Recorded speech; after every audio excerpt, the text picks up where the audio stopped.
Hey. Hey everyone, my name is Carl and I love capybaras. But before we get into the actual presentation, I want everyone to stand up. We spent a lot of our time sitting down. And no, I won't let Finn dance this or tell you guys to dance. What I do want you guys to do is follow me, take a stretch, up, and then stretch there, and up, and then do it again. And then, now I can say people gave me a standing ovation. Thank you. Thank you guys. This goes to my LinkedIn.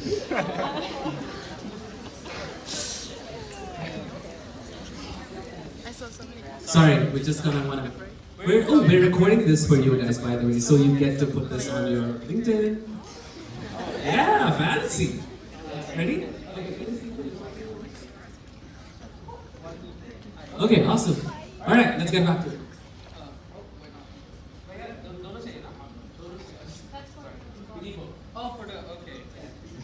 Sorry about that, guys.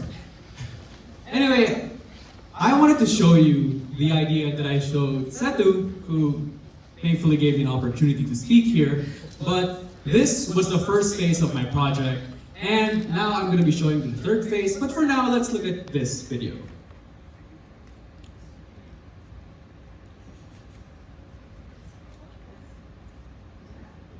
And I walk, walk, walk, jump, jump. It's a prototype. Jump, jump. And if you look closely, my phone is measuring acceleration data. And so, when I punch, punch, punch, my in-game character moves. And while that may be like, oh cool, yay, I actually made that as my first phase of this project because I wanted to know how bodily data would look like to a computer. Which is this. Apparently those punches I was making, those are waves. And this is important. Because what you guys did earlier, the clapping, imagine if you're in your rest hall, you're falling asleep, but oh, the lights are on. What if I could just clap and turn the lights off? So that's a theme of what I was exploring. But I'm Carl, I'm a designer, and I think the best user experience is invisible. So the ultimate goal of my capstone is to work with silent speech interface. Or in other words, trying to transcribe the voices in your head. So, the interface gap. We live in a world where computing is everywhere. But if I want to ask ChatGPT a question, I'd have to pull up my phone, which disconnects me from me in the room, even in conversations. Or number two, I say, hey Siri, or Alexa, or Google. But what if I'm talking about health data? That wouldn't be the most ideal case. It wouldn't be the most private of use cases. So I thought we'd be missing a link. We need a way to communicate with the machines that is as fast as thought, but is as private as silence. So, with that said, can you please scroll a bit down, please? Okay, thank you. So, who am I making these for? Well, sure, it could be convenient for all of us, yada yada yada, not having to pick up our phones and ask Google and do the whole picking up, putting down your phone back in the pocket thing, but no. Users like Stephen Hawking are folks who I have in mind. And I say this because in my first year of Minerva, I interned at Northeastern University, where I helped children on the spectrum who are non-verbal actually communicate with something called an AAC. So think of a keyboard, but instead of letters, it's words. So they can easily say, I am hungry. But I wanted to take it a step higher and say, what if they didn't need an interface at all and just think about it? And the way I'm doing that is called sub-vocalization. Now I spent my second semester in third year trying to make brain-computer interfaces work. Okay, the science is there, but technology not there. So what I'm doing instead is something called sub-vocalization. So can you guys read sub-vocalization with me? I swear it's important to the presentation. Self-vocalization. Now read it silently.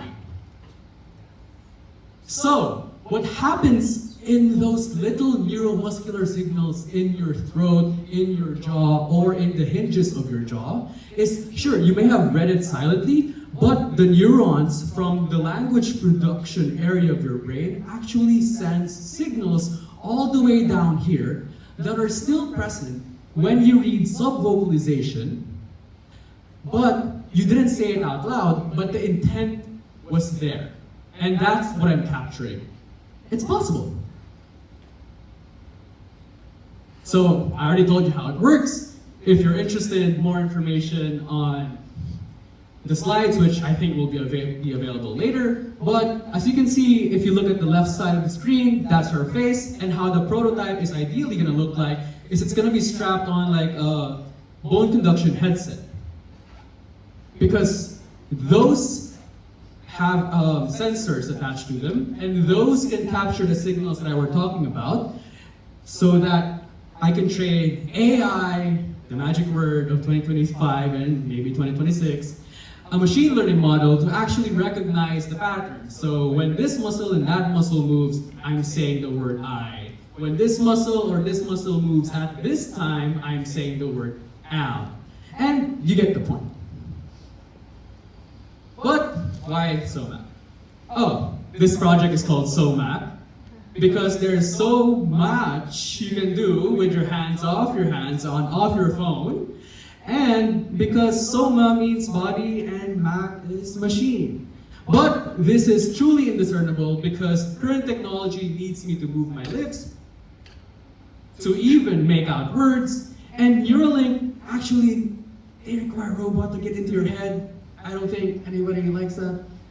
And of course, privacy first, because BCI is a very controversial big ethics topic here, because what if they start playing ads in our brain? So, that's my research, and of course, the best part, my ask for THub. Getting the state-of-the-art equipment will cost me $1,250 USD. So, if I were to pilot this in Hyderabad, I would easily need 12,000 USD. Who's in? Except, that's not the case. Because there's a concept in the Philippines called diskarte, which I believe in Hindi, they call it jugaad, which means resourcefulness in the face of problems. And so, I'm applying that here because I figured out last semester that there is something called an AD8232, or a heart sensor, that actually captures the same frequency of speech. So if this was 1 to 10, and state-of-the-art, should I say sensors? Okay, sensors are the right word, would capture the range 2 to 7. Turns out these heart sensors can capture the same frequencies, I have the research paper to back it up, from like 3 and 6, so we're pretty close. And so that's why I'm very excited to continue my work here, and what I'm actually asking from THub is just proper hardware sourcing, because fake products could mess up the electronics, lab access, T-Works is looking pretty good, and benchmarking. And just a fun fact for everyone, this project has already existed. It's made by a guy from MIT Media Lab called Arnav Kapoor. He is actually from New Delhi, and what I'm doing is effectively a replication of his work, except it's for a sensor that costs 300 Indian rupees or 3.5 USD. So I hope to continue my study. Thank you very much for your attention, and keep your thoughts private.